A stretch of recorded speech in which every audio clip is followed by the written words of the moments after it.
What's cranking, guys? Welcome back, welcome to today's video. So today is gonna be an interesting topic, baby. It's gonna be Natty or Not, the latest generation Iron movie. One of the latest ones. It's been 1 month since it's been out, and honestly I can't believe I haven't made a review on it yet. And honestly, I'm gonna talk about it, what they talk about there, just my kind of take on it as a natural bodybuilder, actual natural bodybuilder, not any of this low dose stuff or just like flying under the radar with polygraph tests and all that jazz that a lot of those guys are doing. So I'm gonna honestly talk about how it's in I thought personally how it was an attempt to actually try to bring the bodybuilding back in the mainstream, and how honestly it hasn't been a successful one. From one point of view, it has been kind of like an attempt to bring it in mainstream. The second point of school of thought for me, it was that how they talk about chicken and rice for the hardcore bodybuilding fans that actually enjoy listening to this about it. And yeah, man.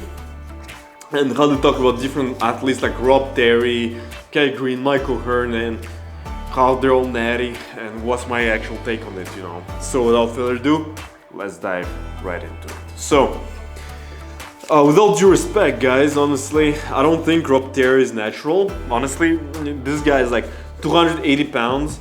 And first of all, he used to be a professional wrestler, and if you look at how he looked before, I think from what I read, he was like 300 something pounds.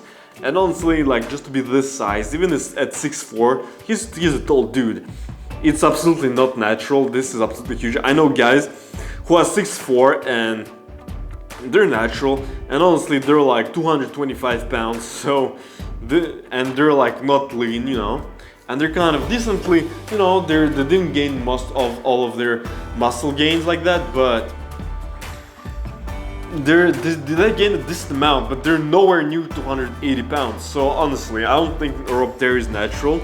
He is way too big and way too lean for how he is looking in contest shape, in my opinion. No disrespect, obviously, just my take on it. So yeah, man, he used to be absolutely huge, you know, when he was a wrestler, and honestly, I like how they made him wear like a large jacket throughout the movie when he's like out and about in the city or whatever, to make him look smaller than he really is. But this guy is absolutely huge, so it does no just, absolutely. So honestly, they also talked about Philip Ricardo. In close circles, he is actually considered as a natural Phil Heath, kind of. And I personally like how he promotes healthy lifestyle. I actually really like, he talked about to eat healthy, not do drugs, you know, and all that type of stuff. I think it's a good thing to talk about, especially nowadays, how so many people abuse different drugs, you know.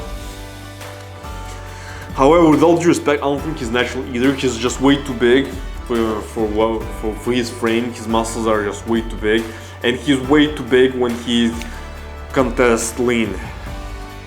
So. And obviously they talk about Michael Hearn, you know, everyone's favorite. Obviously no comments here. But actually, with all due respect, I like Mike because he trains really hard and he knows how to train, unlike a lot of those nowadays bodybuilders or like fitness influencers. They barely know how to train, they train with no intensity, no effort. This guy actually has more passion than all of them. Actually puts good effort, you know. So that's my take on it. That's my take on Michael Hearn, and I personally don't think he takes insane amounts. You know, he made good progress throughout the decades, and he grew constantly.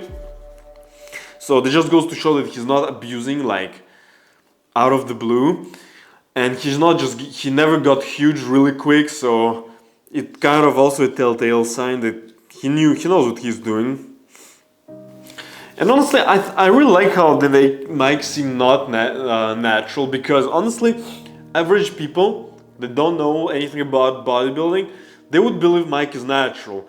And honestly, I don't think it's necessarily that bad of a thing that... And I'm not like licking his ass or anything, because I think it's lame that he claims to be natural to the extent that he does. So I think for the guy that doesn't know anything about bodybuilding, it could make him get in the gym. It would make him motivate more to train. A lot of those guys do. It would give an initial boost of motivation to train. It gave me a motivation to train initially when I saw those huge guys and I thought they were natural, you know. But as you get more into it, you research more information, and honestly, pretty quickly you start realizing that none of those guys are natural. which is fine, you know, because you find other people who are not like natural, like myself, for example, and you can use them as motivation, you know.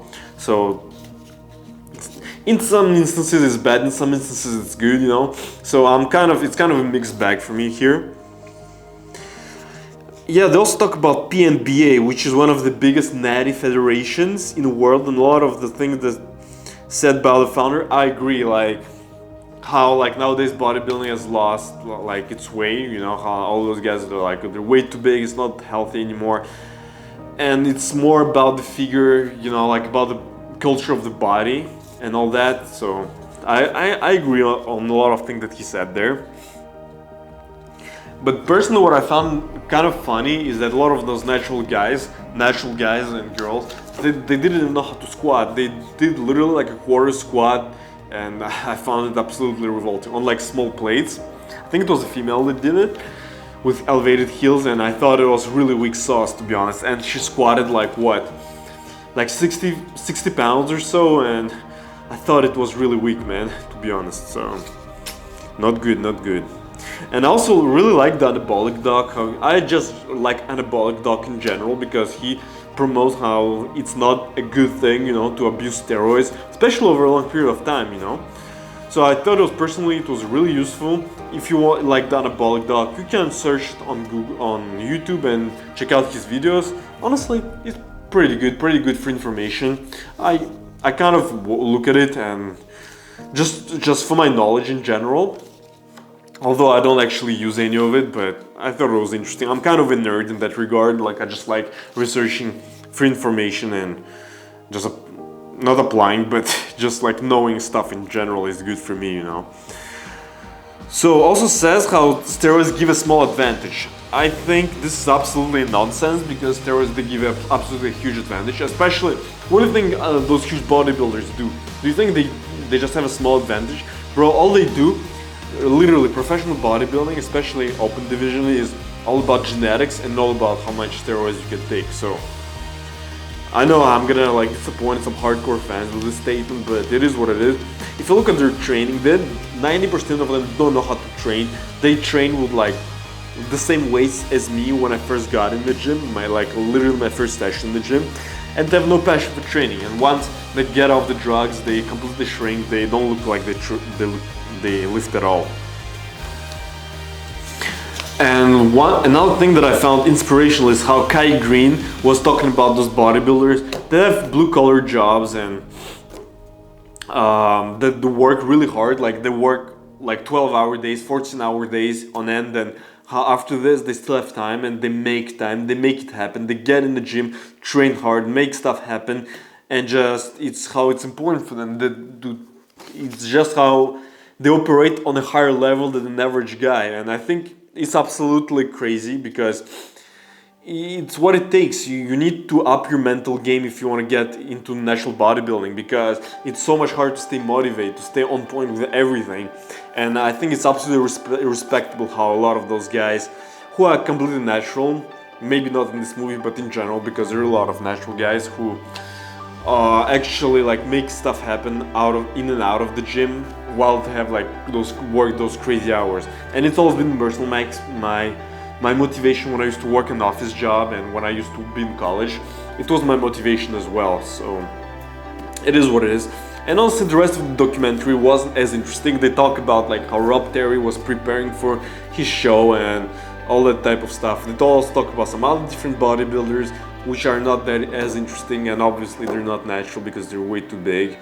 But if this documentary can motivate some noobs who just got in the gym, I'm happy, you know. Just like sometimes this motivated other people to get in the gym, but that's not a separate story, to be honest. So guys, if you found this video cool and useful, smash that like button, subscribe, leave a comment. The best comment will be turned into a video like this one. So guys, thanks for watching, and until next time, peace. This wall.